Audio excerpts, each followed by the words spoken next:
Kulnas Majuntak dari Fakultas Ekonomi dan Bisnis Prodi S1 Akuntansi. Pada kesempatan kali ini saya akan mewawancarai pelaku usaha UMKM dan sekaligus menjadi dosen dari Universitas Merdeka Malang. Selamat siang Bapak. Selamat siang Mbak Jessica. Sebelumnya bisa memperkenalkan diri terlebih dahulu. Oke, Assalamualaikum warahmatullahi wabarakatuh. Selamat siang, salam sejahtera bagi kita semua. Perkenalkan, nama saya Riza Purwanto, dosen di program Diploma Kepariwisataan, program studi Destinasi Wisata. UKM naik kelas, itu hal yang selalu saya ingat bahwa berkecimpung di dunia usaha, bisnis, terutama di local food, jatuh bangun sehingga saya harus siap dengan segala konsekuensinya. Nama produk saya Sriwangi Pempek, yang mana menawarkan makanan lokal seperti pempek dan tekwan. Ini logonya. Bagaimana awal mula berdirinya atau latar belakang bisnis Bapak? Oke, Sriwangi Pempek itu mempunyai histori atau sejarah tentang bagaimana pola hidup kelompok tertentu sebenarnya. Jadi berawal sejak tahun 2014, makan pempek tanpa cuko itu rasanya hidup tanpa garam. Jadi artinya pempek adalah bagian dari keseharian orang-orang Palembang.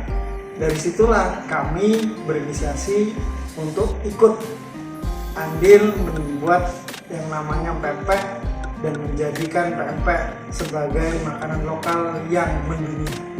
Sehingga di Palembang kalau nggak ada pempek katanya kurang lengkap kalau tanpa pempek. Apa yang menginspirasi Bapak untuk memulai bisnis atau bisa diceritakan apa motivasinya untuk mendirikan bisnis tersebut? Oke.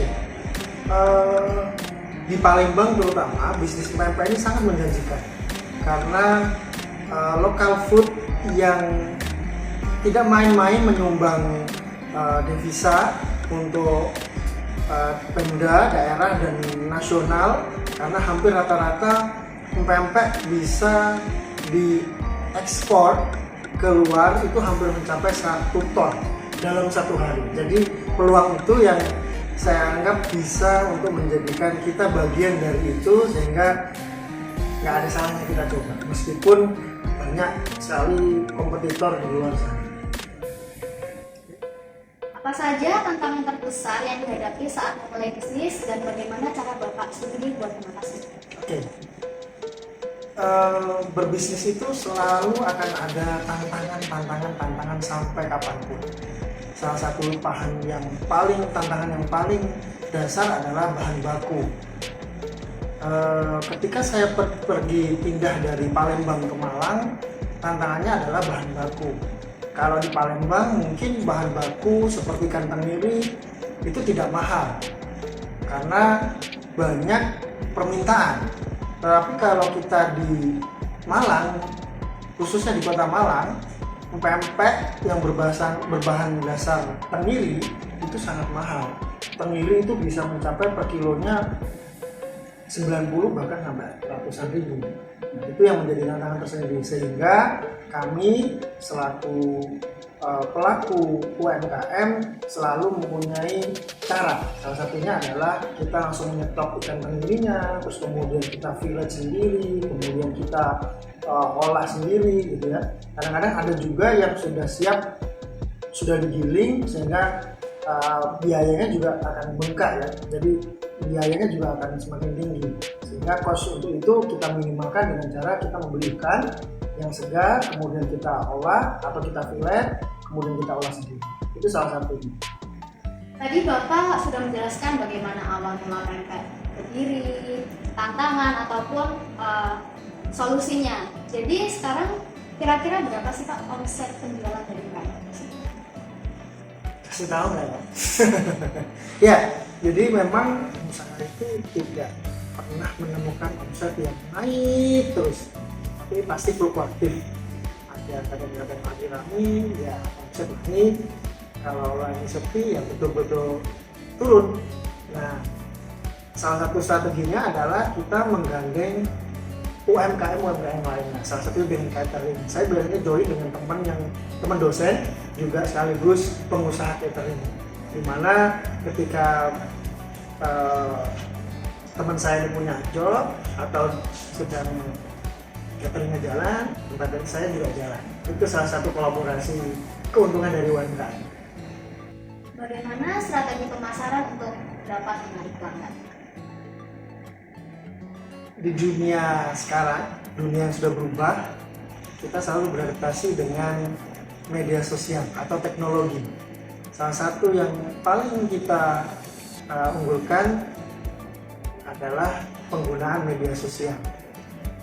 Siliwangi Pempek juga menggunakan media sosial yang happening ya. Contohnya anak muda menggunakan TikTok, terus Instagram, dan gandeng selebgram lokal yang bisa menjualkan produk.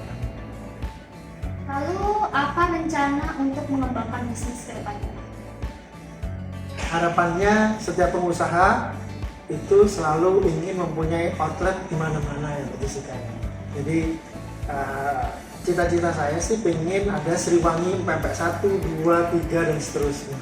Itu salah satu target yang selalu kami ingin capai. Jadi tiap tahun kami evaluasi apa yang harus kita perbaiki, apa yang harus kita tetap pertahankan. Jadi Siliwangi Pempek bukan hanya ada di Malang dan di Palembang, tapi juga di daerah-daerah lainnya. Kami ingin memperkenalkan makanan lokal asli Nusantara. Lalu untuk pertanyaan terakhir Pak, apakah ada pesan khusus yang ingin Bapak sampaikan kepada calon wirausahawan yang baru memulai bisnis? Baik, berwirausaha artinya berani keluar dari zona nyaman, karena tantangannya, terus kemudian hambatannya itu akan selalu kita hadapi. Jadi bagi para pengusaha muda yang memulai berniat untuk karir di wirausaha, sebaiknya harus mental dulu pertama. Artinya tidak ada kepastian. Di dunia wirausaha itu tidak pernah kepastian.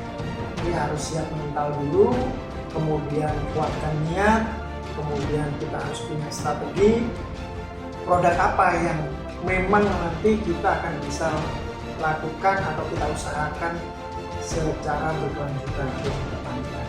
Karena banyak usaha-usaha yang hanya hitungan minggu, bulan, bahkan nggak nyampe setahun sudah kolaps. Artinya ini salah satu komitmen pengusaha bagaimana produknya tetap menjadi